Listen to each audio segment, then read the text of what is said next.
Breaking news from South Sudan. A political earthquake is shaking the heart of the nation. A man once seen as one of President Salva Kiir's most loyal allies has broken his silence, and his words have sent shockwaves across the country. Nhial Deng Nhial, former foreign minister and senior SPLM figure, has declared that South Sudan is being run down. He says there's a total failure of governance, warning that nothing is working and violence has spread nationwide. In fact, I would say that South Sudan is being run down. The problems are huge. There's basically total failure of governance. Nothing is working. There is very serious political instability that has actually manifested itself in violence all across the country. There is intracommunal violence, intercommunal violence, and of course political violence. The economy is in shambles. The South Sudanese currency basically is now worthless. Life is extremely hard for most South Sudanese these days. We believe that this situation is being perpetuated by the refusal of the regime, President Salva Kiir personally, to allow the transition to run its course. After the conclusion of the peace agreement in 2018, the provisions of those peace agreements have not been implemented. They are being implemented selectively, and that the implementation, of course, even is being violated. The agreement itself is being violated.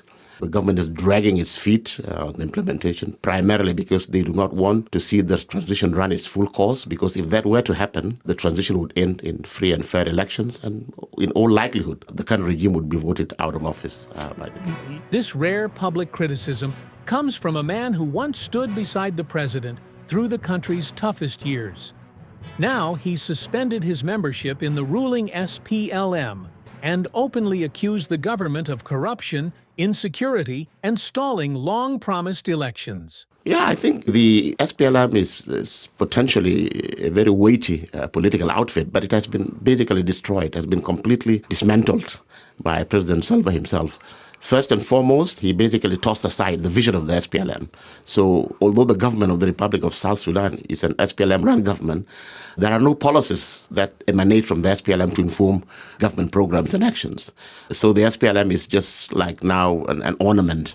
Secondly, he has emptied the SPLM of its cadres. I mean, the SPLM now, its leaders have been dismissed, they've been humiliated, and they've been replaced by people who even at one point in time were actually fighting the SPLM or hostile to the SPLM. So the SPLM basically does not exist any longer. And so there is no plan, there is no program, for running the country. South Sudan, the world's youngest nation, won independence in 2011 after decades of struggle. But peace has been fragile. Just 2 years after independence, a bitter power struggle between President Salva Kiir and Riek Machar plunged the country into a devastating civil war, leaving more than 400,000 people dead. The 2018 peace deal brought hope and the promise of elections in 2022. But those elections never happened, and now renewed clashes between government and opposition forces have raised fears that the country may be sliding back toward full-scale war. The United Nations has voiced deep concern over the rising instability, warning that the peace process is on the brink. Nhial Deng Nhial's words may mark a turning point, not just for the government, but for South Sudan's political future. Will this be the wake-up call that brings real change, or the spark that reignites old divisions? Only time will tell.